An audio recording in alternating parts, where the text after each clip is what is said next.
శ్రీ గురుభ్యో నమ. శ్రీమాత్రే నమ. ఓం నమ శివాయ. హరిహర మహాదేవ శంభో శంకర. 10వ రోజు పారాయణము. 19వ జ్ఞానసిద్ధ ఉవాచ. వేదవేత్తల చేత వేదవేద్యునిగాను వేదాంత స్థితునిగాను రహస్యమైన వానిగాను అద్వితీయునిగాను కీర్తింపబడేవాడా, సూర్యచంద్ర శివ బ్రహ్మాదుల చేత మహారాజాధిరాజుల చేత స్తుతింపబడే రమణీయ పాదపద్మాలు గలవాడా, నీకు నమస్కారము. పంచభూతాలు సృష్టి సంభూతాలైన సమస్త చరాచరాలు కూడా నీ విభూతులే అయి ఉన్నాయి. శివసేవిత చరణ, నువ్వు పరమము కంటేను పరముడవు. నువ్వే సర్వాధికారివి. స్థావర జంగమ రూపమైన సమస్త ప్రపంచము కూడా దానికి కారణబీజమైన మాయతో సహా నీయందే ప్రస్ఫుటమవుతోంది. సృష్ట్యాదిని మధ్యలోనూ తదంతమున కూడా ప్రపంచమంతా నువ్వే నిండి ఉంటావు. భక్ష్య భోజ్య చోష్య లేహ్య రూప చతుర్విధాన్న రూపుడవు. యజ్ఞస్వరూపుడవు కూడా నీవే. అమృతమయము పరమ సుఖప్రదము అయిన నీ సచ్చిదానంద రూప సంస్మరణ మాత్రము చేతనే ఈ సంసారము సమస్తము వెన్నెట్లో సముద్రములా భాసిస్తోంది. హే ఆనందసాగర, ఈశ్వర, జ్ఞానస్వరూప, సమస్తానికి ఆధారము సకల పురాణ సారము కూడా నీవే అయి ఉన్నావు. ఈ విశ్వము సమస్తము నీ వల్లనే జనించి తిరిగి నీయందే లయిస్తూ ఉంది. ప్రాణులందరి హృదయాలలోనూ ఉండేవాడివి. ఆత్మవాచ్యుడవు, అఖిల వంధ్యుడవు, మనోవాగ గోచరుడవు అయిన నువ్వు కేవలము మాంసమయాలైన భౌతిక నేత్రాలకు కనిపించవు కదా తండ్రి. ఓ కృష్ణ, ఈశ్వర, నారాయణ, నీకు నమస్కారము. నీ ఈ దర్శన ఫలముతో నన్ను ధన్యుని చెయ్యి. దయామయవై నన్ను నిత్యము పరిపాలించు. జగదేక పూజ్యుడువైన నీకు మ్రొక్కడం వలన నా జన్మకు సాఫల్యాన్ని అనుగ్రహించు దాతవు, నేతవు, కృపాసముద్రుడవు అయిన నీవు సంసార సాగరంలో సంకటాల పాలవుతున్న నన్ను సముద్ధరించు తండ్రి. హే శుద్ధచరిత, ముకుంద, త్రిలోకనాథ, త్రిలోకవాసి, అనంత అధికారణ, పరమాత్మ, పరమహంసవతీ పూర్ణాత్మ, గుణతీత, గురు, దయామయ విష్ణు, నీకు నమస్కారము.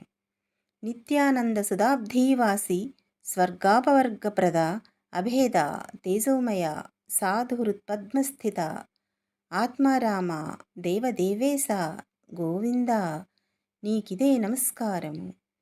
సృష్టిస్థితిలయకర, వైకుంఠవాస, బుద్ధిమంతులైన వారు ఏ నీ పాదాలయందలి భక్తి అనే పడవచేత సంసార సాగరాన్ని తరించి నీ సారూప్యాన్ని పొందగలుగుతున్నారో అటువంటి తేజస్వరూపాలైన నీ పాదాలకివే నా ప్రణామములు. వేదాల చేత కానీ శాస్త్రతర్క పురాణ నీతి కావ్యాదుల చేత కానీ మానవులు నిన్ను దర్శింపలేరు. నీ పాదసేవ, భక్తి అనే అంజనాలను ధరించగలిగిన వారు మాత్రమే నీ రూపాన్ని భావించగలిగి ఆత్మస్వరూపినిగా గుర్తించి తరించగలుగుతున్నారు. ప్రహ్లాద, ధ్రువ, మార్కండేయ, విభీషణ, ఉద్ధవ, గజేంద్రాది భక్త కోటులను రక్షించిన నీ నామస్మరణ మాత్రము చేతనే సమస్త పాపాలు నశించిపోతున్నాయి. ఓ కేశవ, నారాయణ, గోవింద, విష్ణు, మధుసూదన, త్రివిక్రమ, వామన, శ్రీధర, హృషీకేశ, పద్మనాభ, దామోదర, సంకర్షణ, వాసుదేవ, నీకు నమస్కారము. నన్ను రక్షించు.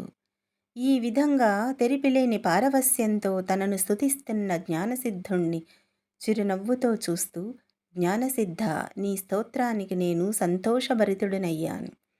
ఏమి వరం కావాలో కోరుకో అన్నాడు విష్ణుమూర్తి.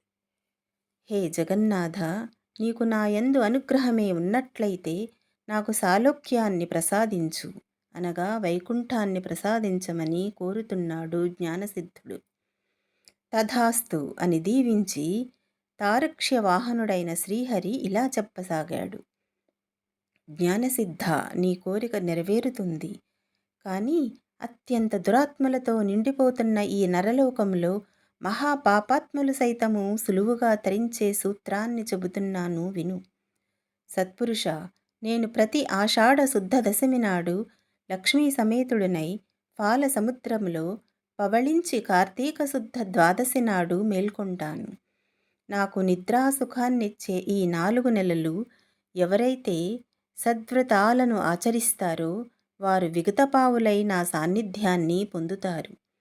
విజ్ఞులు, వైష్ణవులు అయిన నీవు నీ సహవ్రతులు కూడా నేను చెప్పిన చాతుర్మాస్య వ్రతాచరణమును చేయుడు. చాతుర్మాస్య వ్రతాచరణ శూన్యులైన వారు బ్రహ్మహత్యాపాతక ఫలాన్ని పొందుతారని తెలుసుకోండి. నిజానికి నాకు నిద్ర, మెలకువ, కల అనే అవస్థాత్రయమేదీ లేదు. నేను వానికి అతీతుడను. అయినా నా భక్తులను పరీక్షించడానికి నేనలా నిద్రామిషతో జగన్నాటక రంగాన్ని చూస్తుంటానని గుర్తించు.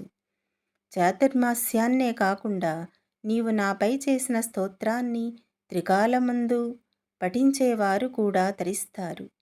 వీటిని లోకంలో ప్రచారం చేసి లోకోపకారానికి నడుంకట్టు.